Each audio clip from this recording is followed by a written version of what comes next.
இங்க பிலிப்ஸ்ன்ற பையன் ஃப்ரெண்ட்ஸ் கூட சேர்ந்து ஸ்கூலுக்கு லேட்டா வராத பாக்குற மேக்ஸ் சார் அந்த 4 பேரையும் கைய மேல தூக்கிட்டு இப்ப பெஞ்ச் மேல நிக்க சொல்றாரு. இப்ப பக்கத்துல இருக்க பையன் கிட்ட மேக்ஸ் சார் ஹோம்வொர்க் நோட் கேட்டாரான்னு சொல்லி கேக்குறான். இல்ல சார் மறந்துட்டாரு போறேன்னு சொன்ன உடனே அப்பாடா நீ நினைக்கிறதுக்குள்ள முன்னாடி இருக்க ஒரு பையன் சார் நீங்க இன்னும் ஹோம்வொர்க் நோட் கேட்கலன்னு சொல்லி ஞாபகப்படுத்திடுறான். இப்ப எல்லாரும் நோட் எடுத்து வச்சிருக்காங்க. பார்த்தா அந்த பையனோட நோட்டை கரெக்ட் பண்ண எல்லாமே தப்பு தப்பா இருக்கு. ஸ்கூலுக்கு டைமுக்கு வரது இல்ல, ஹோம்வொர்க் ஒழுங்கா பண்றது இல்லன்னு சொல்லி அவன் காதை பிடிச்சி பயங்கரமா திரும்பி விட்டுறாரு. இப்ப அடுத்த நாள் பார்த்தா டெஸ்ட் பேப்பர் எடுத்து வந்து பெஞ்ச் மேல வச்சிருக்காரு. ஃபர்ஸ்ட் எடுத்தது பிலிப்ஸோட பேப்பர் தான் எடுக்கிறாரு. பிலிப்ஸ் தான் கிளாஸ் ஃபர்ஸ்ட் இங்க கிட்ட வரான்னு கூப்பிடுறாரு. பிலிப்ஸ் எனக்கு மார்க் பார்க்கணும்னு ஆசையா இருக்குன்னு சொல்லிட்டு பேப்பரை காட்டுறாரு. பார்த்தா 4 மார்க் வாங்கி வச்சிருக்கா. 100க்கு 4 மார்க் வாங்கி வச்சிருக்கான்னு சொல்லிட்டு இப்ப பயங்கரமா கிள்ளி வச்சிட்டாரு. இந்த மேக்ஸ் ஹோம்வொர்க் பண்றதுக்கு ஏதாச்சும் ஒரு வழி இருக்குன்னு சொல்லிட்டு இவனும் அவன் ஃப்ரெண்ட்ஸும் சேர்ந்து யோசிச்சுட்டு இருக்காங்க. மேக்ஸ் ஹோம்வொர்க் எழுதுறதுக்கு ஏதாச்சும் சாஃப்ட்வேர் இருக்குமான்னு சொல்லி தெரிஞ்ச ஃப்ரெண்ட் கிட்ட போய் கேக்குறானுங்க. அவனும் லேப்டாப்ல சர்ச் பண்ணி பார்த்துட்டு அப்படி எந்த ஒரு சாஃப்ட்வேர் இல்லன்னு சொல்லிட்டு சொல்லிடுறான்.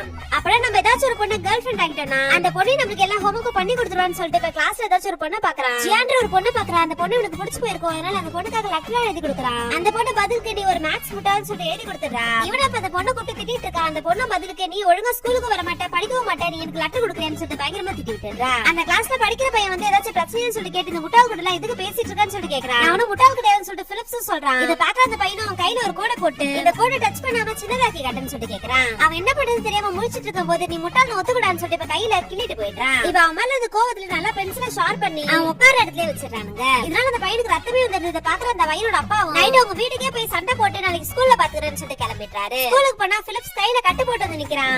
என்னாச்சுன்னு சொல்லிட்டு கேட்டா நான் சைக்கிள்ல போகும்போது அவன் தான் என்ன வந்து இடிச்சுட்டான், அதனாலதான் இவன் கை உடைஞ்சு போச்சுன்னு சொல்லிட்டு சொல்றான். இதனால பிரின்சிபல் இதுக்கப்புறம் இது மாதிரி நடக்க கூடாதுன்னு சொல்லிட்டு இப்ப வார்ன் பண்ணி அனுப்பிச்சிட்டாரு. இப்ப பென்சிலால குத்துற அந்த பையன் கிட்ட போய் என்ன கேட்டா இந்த கோடை நீ சின்னதா தானே ஆக்கணும்னு சொல்லி கேட்ட.